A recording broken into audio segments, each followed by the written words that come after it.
What's up guys, my name's Soapsy and welcome back to another FIFA 21 squad builder. Today we're doing Algeria, so without further ado, let's get straight into the team. So, as you can see from the team on the screen, we do have a full gold Algerian team here. I've built out the bench just with a gold bench to give you a rough idea of how high rated this team is with some subs. So 78 rated, 100 chemistry team.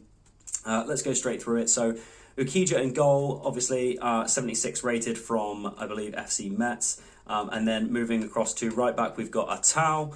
Centre halves, we have Mandi, and I've gone for Benrahma at left back as the left central defender. Mainly because if you look at the other centre backs that Algeria have got, as I'll show you on the reserves here, the only highest rated centre back option is Benrahma, who has 57 pace. So if you are someone that it's irritated by out of position and off chem players, then of course you can get another centre back in there. But I thought that given that Benrahma is 6'1", he's left footed, and he's much higher rated, that he would suit playing central defence. At left back we've got Gulam from Napoli, and then across the midfield we've got Bentaleb, Boudebouz in cam, and Safir Taidir at the other side of central midfield.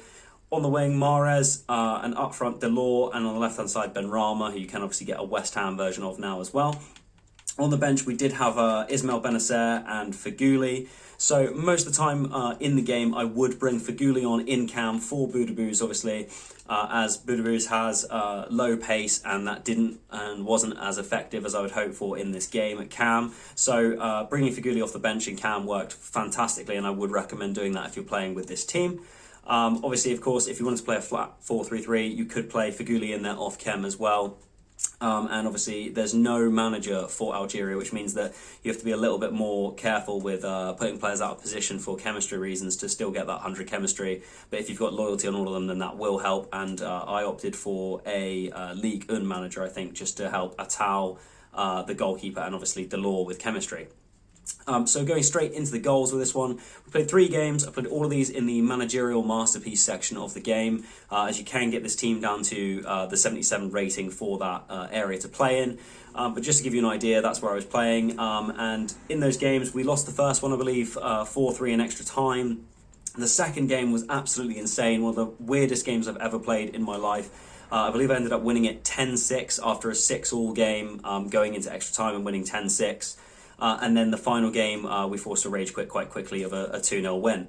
Overall, with the team, my impression of it was that the forwards were fantastic, absolutely phenomenal. I would recommend, in terms of chem styles, if you can put hunters on these players, if you're invested in this team, then do that. Mahrez definitely needs a hunter. Obviously, he's got 83 pace, so with that hunter, giving him the shooting as well, his dribbling's already phenomenal at 90, so he's a brilliant player to have with a hunter on.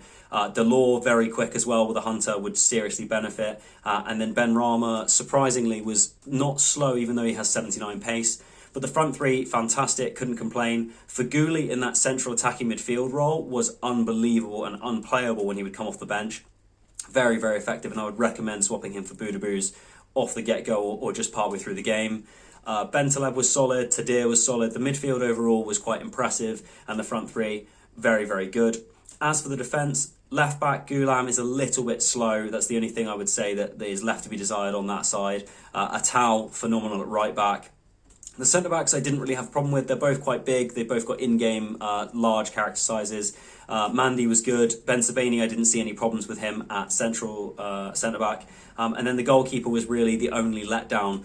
Even though he's 76 rated and is a gold, I just felt that there was some goals that I conceded using him where, you know, it was angles that you would expect your keeper to save. So a little bit disappointed with that. Overall, though, the team was very usable, and I didn't feel disadvantaged by using this team, especially in the managerial masterpiece section. In terms of rivals, I think it would fare well. Like the front three is enough to do some damage, and if you're playing against, again, worse teams or worse players, then you could definitely get some wins with this team, or if you're a very good player, obviously, against some better teams. But overall, the team was really quite solid. Obviously, it's an all-gold team, so it's still a very decent team. The cost for this team was around 12.5k to 15k. That would be mostly made up of the fact that Mahrez is around sort of 7 to 10k mark. The rest of the cards were mostly sort of discard value, and I personally felt that Delors was phenomenal for 650 coins. If you need a Ligue 1 striker or anything along those lines. Delors was brilliant, easily the best player in this team, and the worst player was obviously Okija in goal, who was just a little bit poor. You could obviously, if you wanted to make this team a little bit more viable, swap out the keeper, but overall, the Algerian team on this game, very, very good, very usable, and I think that it could hold up in Rivals if you were to take it in there as well. If you like the video, guys, please leave a like. If you want to subscribe to me, you can. My name's Soapsy, and I'll see you guys in the next Squad Builder.